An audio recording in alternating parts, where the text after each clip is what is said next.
Di ba ang mga babae, parang yung pagkananay ay isang badge of honor talaga sa kanila. Pero ito si VP Sara, kakaiba yung pagkananay. Nanay ng isang monster. Isang monster na tinawag na tukhang. Mukhang si VP Sara very comfortable na dyan sa The Hague. Ay si Beken naman. Gusto niyo nang i-hold si VP Sara dyan. Huwag niyo nang pauwiin. Judge Yulia Moto. Total, parang komportable na siya dyan. Huwag niyo nang ipadala sa Pilipinas dyan. Ipa-room in niyo na kasama ng tatay niya para mag-bonding naman sila. Kasi mukhang yung tatay niya, he missed out on a lot of years in her growing up. Kaya nga siguro parang lumaking may topak yan. Kaya dyan na yan. Mukhang hiyang na hiyang sa kanya ang pagpananatili sa The Hague. Dalawa itong video ko tungkol kay VP Sara, pero ito muna ha, kasi parang nakakaintriga yung sinabi ni Arturo Las Cañas tungkol kay VP Sara as nanay ng tukhang. Diba? Credit to the owner of the video. Ito ay interview ni Christian Esguerra kay Arturo Las Cañas. Oy, Sir Christian, huwag ka nang copyright. Ang dami mo ng followers, viewers, subscribers, whatever. Okay?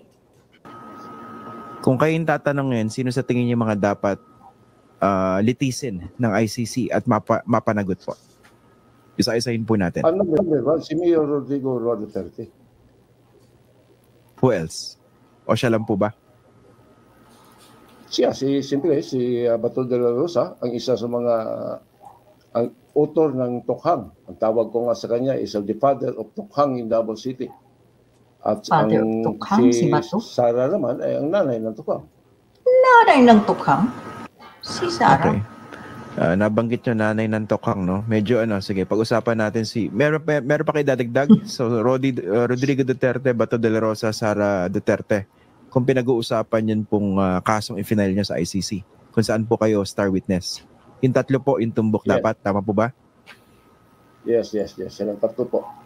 Okay. Pag-usapan natin itong si Vice President Sara Duterte. Kasi nung nagsalita kayo, di ba kinausap kayo ng Vera Files ni yung journalist po, si Mr. Antonio Montalban. So, meron kayong series na ginawa sa kanila, no, conversations. And dun po sa isang conversation, idinawit nyo po si Sara Duterte. Okay? So, ang sagot dyan ni Sara Duterte, bakit daw bigla nasama yung pangalan niya? Sabi niya, bago ang script na ito, ni minsan hindi raw naugnay ang kanyang pangalan sa issue na ito. Tapos maliban sa tiyempo, malinaw na sadyang pinilit lang na maidugtong ang pangalan niya sa issue ito para maging akusado raw siya sa ICC. Ang para lumalabas, isinama niyo lang siya. Ano po ba yung sagot niyo dyan? Ang sagot ko dito, dapat malaman ni Mayor Inday Sara na February 2020, sinama ko na ang pangalan niya sa International Criminal Court sa Hala, Inday Sara, February 2020. Matagal na yun 5 years ago pa pala. Ibig sabihin, hindi ka pa VP nun. So, no politics involved. VP Sara naman Filingera. Ito talaga si VP Sara, filingera talaga ito Filinggera. Sige, padayon Arturo Las Cañas. Ang sagot ko dito, dapat malaman ni Mayor Inday Sara na February 2020, sinama ko na ang pangalan niya sa International Criminal Court sa sinabit kong handwritten supplemental communication. Sa katotohanan lang, hindi pa siya vice president at that time. So, 110 hindi lang pages? niya alam. Ngayon, na nalaman niyo na, is harapin niyo naman kung mayroon na kayong natanggap na subpoena or what, at Ito naman si Arturo Las Cañas. Saan ka ba nakatago? Ay, nakatago nga pala. Pero ikaw naman, Arturo Las Cañas, kailan ba humarap yan si VP Sara? Eh, yung mga hearing sa Kongreso, sa Senado, hindi naman humaharap yan. Dreaming ka. Never humaharap yan si VP Sara. Ngayon nga, sabi niya, bring charges to me in an impeachment court. Oh, dun daw niya haharapin. Eh, nung nasa impeachment court na, nagpunta naman sa Supreme Court na pinapa-TRO din yung impeachment trial. Hindi sanay si VP Sara na humarap. Kaya parang imposible yan. Pag may lumabas na ng warrant of arrest, no, hindi mangyayari yan. Pero, ganun pa man, sige, makinig pa din tayo kay Arturo Las Cañas. harap-harap tayo para malaman kung sino ang sabi sa atin ng katotohanan. At saka dinawit lang kita dahil politik. Hindi naman ako politiko. So, May point si Arturo Las Cañas doon. Sabi niya, ba't ko naman idadawit si VP Sara for politics? Hindi naman ako politiko. And that makes sense. He is not a politician. Ba't naman niya idadawit daw si VP Sara? Tama nga naman, VP Sara. Ito talaga si VP Sara, no? Yung, she reasons out, she tries to make herself sound intelligent. She tries to make herself sound like she makes sense. Kaya lang, VP Sara, you know, unsolicited advice from me, I think you need to hire somebody to speak for you kasi the more you open your mouth, the more nahahalata ng mga tao na talagang napakabobo mo. Kaya siguro ang daming DDS na they gravitate towards you. Ang daming DDS na talagang minamahal si VP Sara kasi pare-pareho sila. Di ba sabi nila, yung qualification daw for being DDS is either bobo ka or tanga ka. Pag both bobo at tanga ka, talagang VIP DDS ka na. So, if you're both bobo and tanga, talagang you gravitate towards VP Sara. Talagang naa-attract ka kay VP Sara kasi ganun din siya. 'Di ba? So the more she speaks, talagang lumalabas yung aura ng pagkabobo at tanga niya. Kasi of course, ayan, tingnan mo, sinasabi niya, pinopolitika daw siya ni Arturo Las Cañas. Eh, hindi naman politiko si Arturo Las Cañas, di ba? Anyway, padayon Arturo Las Cañas.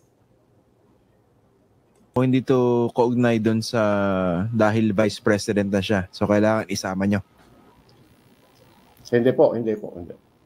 Okay. Again, balikan ko ng konting binanggit ko po kanina. No? Kasi nag-iba na po yung political atmosphere. Alam niyo naman na nag-aaway na po yung mga miyembro ng unit team.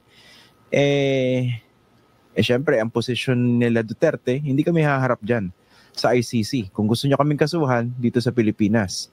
Hindi ba viable ngayon kasi iba na yung presidente, hindi na naman nila kakampi technically na, di ba? Mukhang umasim na po yung relasyon. Baka pwede naman silang mapanagot dito sa Philippine courts kung nag-iba na naman po yung ihip ng hangin ng politika. What do you think po? Well, I hope nag-iba ang hangin ng Pilipinas, pero pagka-korte sa Pilipinas, walang mangyayari diyan.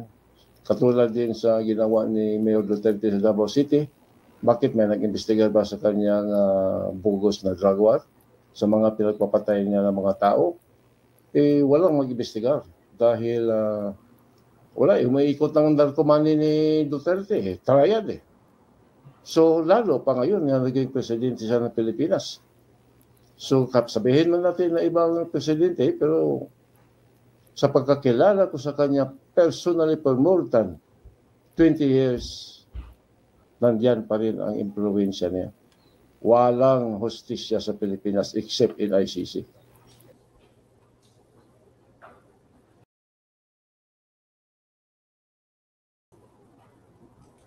Ayun, no. Yan ako, agree dyan talaga ako kay Las Cañas. Even though it's a different president, it's a different environment, agree pa rin ako. Agree talaga ako dyan kay Las Cañas. Even though PBBM is trying to make strides, gusto talaga ni PBBM na baguhin yung environment.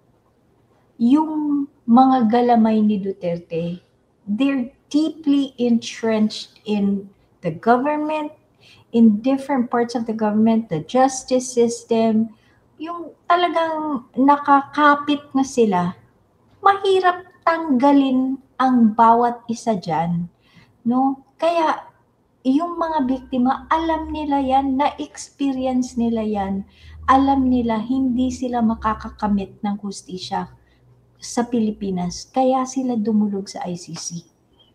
And Antonio Trillanes realized that, and that's why dun sila sa ICC nag-file ng kaso. Itong mga panig kay Duterte, kaya sila, they're lobbying for cases to be filed in the Philippines because they very well know na pwedeng maimpluwensyahan ang justice system in the Philippines. Alam nila na pwedeng impluwensyahan sa Pilipinas, no? Kaya tingnan mo yung mga sinabi ni Robin sa kanyang live stream. Dun sana ito sa Pilipinas kasi dun bus tayo. What does that tell you? Alam nila na kung sa Pilipinas pa ito, pwede nilang maniubrahin. Tingnan mo, naaresto si Duterte, boom, Senate inquiry on the arrest of Duterte. This is how connected this man is. And that just proves to you why this case needs to be litigated at the ICC. Kaya ICC, Buchanan, dyan na muna si Sara Duterte. Buchanan, arrest warrant na. Nanay pala ng tukhang yan eh. Oh, kala mo, nanay, no? Such a nice warm feeling ang nai-evoke in your mind pag sinabi mo nanay. Pero pag nanay ng monster like tukhang, very fitting for somebody like Sara Duterte. Kaya, thanks for your support, guys. Till next time. Pag-usapan natin yung nakalimutan ni Sara Duterte na sinabi niya na Bongbong Marcos resign. May amnesia. Amnesia girl din pala to. Parang tatay niya. See you!